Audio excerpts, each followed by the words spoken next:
Let's talk about 5 receivers who I think can finish as the wide receiver 1 overall in fantasy football this year that you can draft after round 1, starting with Ladd McConkey, who was absolutely incredible last year. You could call him the best rookie receiver. He's right up there with Malik Neighbors, Brian Thomas Jr. He should have been a round 1 pick in the NFL draft. The Chargers got an absolute steal, and he's going to be their wide receiver 1 for a very long time. And what's crazy about Ladd is coming into the league, he's a smaller guy. He was looked at as this slot-only, gadgety type of player. That's far from the case. The dude can run literally every route, as he had an 84.4% success rate against press coverage, which was the 6th best mark in reception perception history, along with 3rd in yards per route run when lined up outside. So this is a guy that can crush you on the perimeter. He was 3rd, behind only A.J. Brown and Puka Nacua, and ahead of guys like Nico Collins, Amon-Ra St. Brown. I would say that is pretty good. If you watched any of Ladd last year, he catches everything. He's always open, and he's got that sneaky speed, elusiveness. He's obviously an insane route runner, and he has Justin Herbert's trust. He's the clear-cut number 1 target on this offense. I want Ladd on every possible fantasy team that I can get him. From weeks 8 to 17 last year, he was the wide receiver 10 in fantasy, averaging 18 fantasy points per game, 25% target share, and 88 receiving yards per game. That doesn't even include the playoff game against the Texans, where he set an NFL rookie record with the most receiving yards in a playoff game at 197, along with 9 grabs and a score. I think that this Chargers offense is going to be really good, and Ladd isn't the only star on the offense anymore outside of Justin Herbert, because Omarion Hampton, rookie running back, is now on the roster, who I think is only going to benefit Ladd. I think the play action game is going to be incredible, and Hampton is going to be able to keep defenses honest. They're not going to be able to key in on Ladd as much.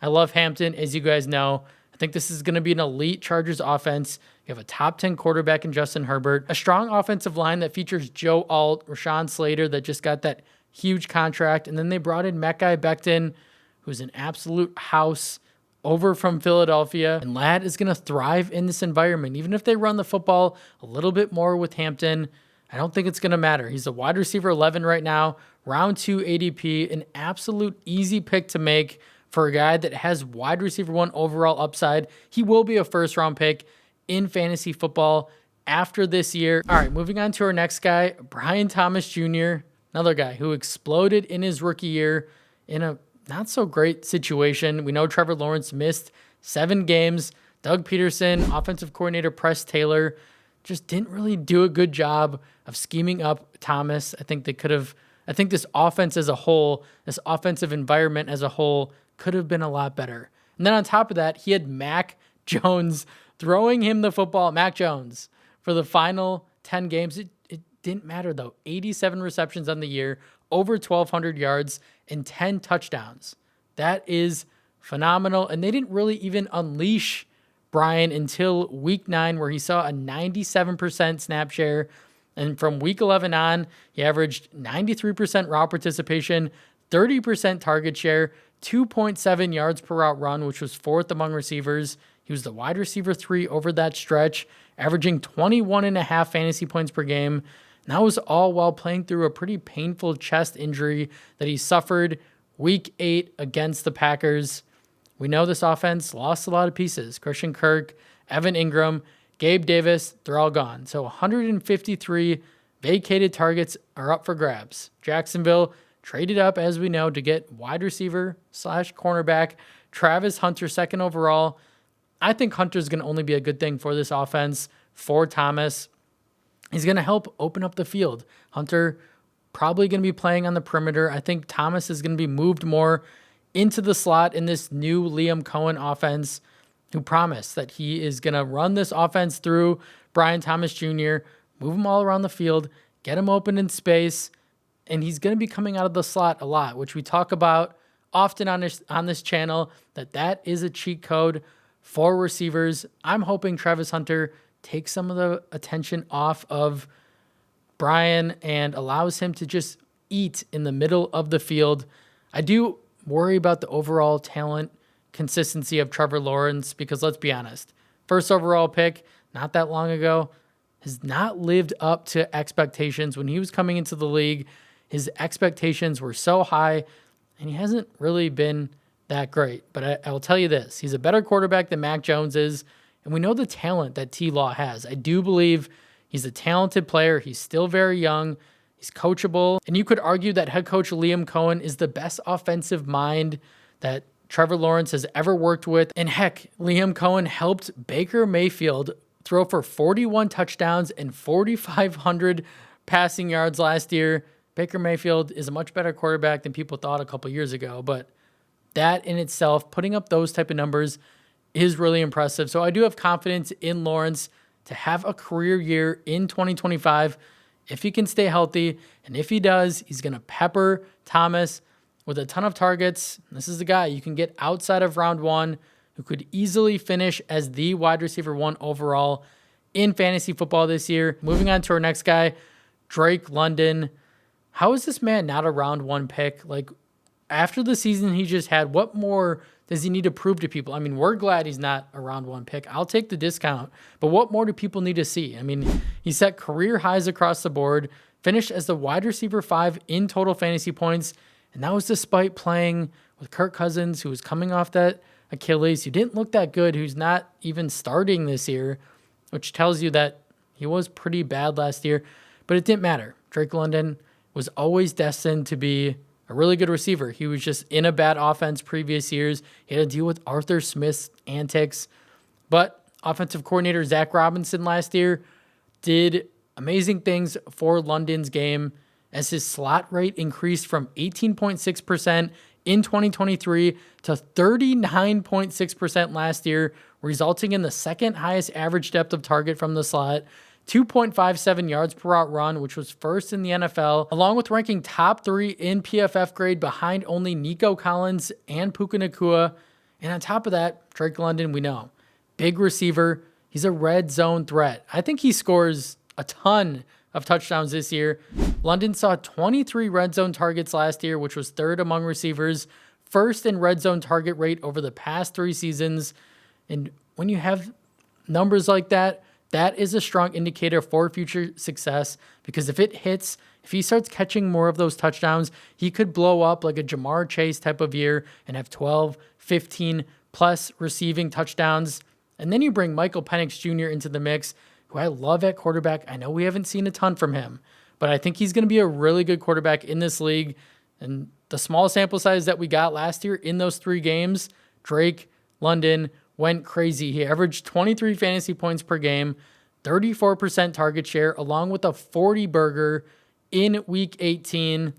I think with the full season, another full season with Zach Robinson under this system, Michael Penix Jr. taking over, there's no new competition for targets on this offense. London could hit another stratosphere this year. He's a really easy bet to make in round 2, and another guy who could break fantasy this year and completely blow up, finishing wide receiver 1 overall in 2025. All right, moving on to our next guy, Garrett Wilson. I love Garrett Wilson. I love what he's going to do this year in this offense. I'm so excited to draft him. Let's talk about it. He hit career highs across the board last year, receptions, yards, touchdowns. And that was despite playing on a train wreck of an offense with Aaron Rodgers, who wasn't that good. Play calling was horrible. Devontae Adams kind of stole the show the second half of the year. But he's going to be on an offense this year that's going to be much improved. And yeah, he just got paid 4 years, $130 million contract, $90 million guaranteed. So he's feeling pretty good about himself. But this new environment, just everything that you've heard already from Jets camp with Aaron Glenn, it's a totally different environment. They have competitive practices. It's turned up to another level, which Garrett Wilson probably hasn't seen since he's been in the NFL. And I love Justin Fields as the new QB1. We know Fields, Garrett Wilson were college teammates at OSU.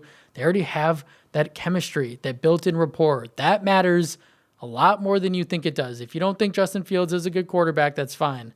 But when you have that chemistry with a really good receiver like Garrett Wilson, it's gonna show this year. I promise you that. People forget also what Fields did with DJ Moore when they were both in Chicago in 13 games. DJ Moore had 76 receptions, 1,153 receiving yards, 91.8 yards per game, and 9 touchdowns. And I think, personally, Garrett Wilson is a much better talent than DJ Moore. So I think Garrett Wilson could get close to 200 targets this year, even in an offense that people are thinking is going to be more run heavy.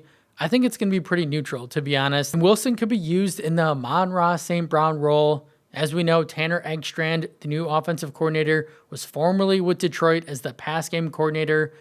Another guy who could be used more heavily in the slot. Imagine Garrett Wilson coming out of the slot. It would just be nasty. It would be completely insane. And he's averaged nearly 2 yards per route run over the course of his career when running from the slot, which is really good. I expect this offensive line to also be better. They have 3 first-round picks on this unit, and if you give Justin Fields time to throw in the pocket, I think this tandem in Fields and Wilson can pick apart just about any defense that they want. And you don't have to spend an early round 2 pick to get Wilson anymore. You can get him in round 3. This is the year that no one's going to want to draft him. Everyone's going to be like, I've given up at this point. And this is the year he's going to break out.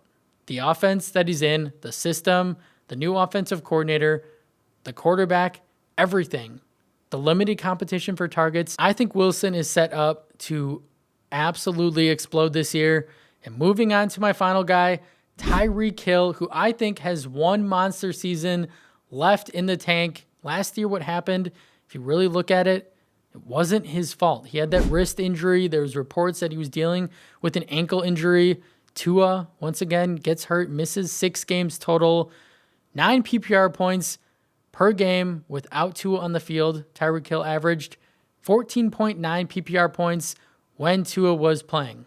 So the splits there, pretty drastic. 14.9, not the normal Tyreek Hill number. It's probably closer to 18 or so, but that was also for good reason. The offensive line was a problem. They were a terrible unit. Tua had the second lowest time to throw the football last year, behind only Cooper Rush, and Miami ranked last in block win rate, and Tua ranked last in average depth of target among quarterbacks, and Tua averaged a career low 5.7 intended air yards per attempt last season because he had no time to throw the football because the offensive line was so bad, which explains pretty clearly another reason why Hill probably had an off year. And just for reference, Tua's intended air yards in 2022 were 9.5 yards, 2023, 7.7 intended air yards per attempt. I think his numbers this year are closer to that. It was pretty clear Miami made it a point to make sure this offensive line is better this year. They brought in 2 veterans to bolster this unit. They spent a round 2 pick on a left tackle. I think Hill still has plenty left in the tank. He's not a guy you want to bet against. He ranked 8th among receivers in ESPN Open Score last year. That score trailed his 2022 and 23 marks, but was better than any of his scores over the previous 5 seasons in Kansas City. He absolutely still has it. There's less target competition with Jonnu Smith now gone. I think Miami's going to go back to that air it out down the field type of offense, which is what Tyreek is going to thrive in. I think he's a league winner in round 3 who could, at the end of the year, if you look up and he's the best receiver in fantasy, that would not shock anyone. Always look at the situation, look at everything that happened last year, and see how it's going to change, how it's going to be different. Obviously, you're banking on Tua staying healthy, which is a risk in itself, but you're not paying that round 1 price tag to get Tyreek Hill on your team. He's a round 3 pick, so that risk is kind of already baked into the cost, but the upside is undeniable. And again, he's a guy that could break fantasy this year in a year that no one wants to draft him. So those are my guys who I think could finish as wide receiver 1s overall that you can draft after round 1 in fantasy football this year. If you guys enjoyed the video, if you could please like the video, subscribe to the channel, and I really appreciate you guys making it all the way to the end, and I'll see you in the next one.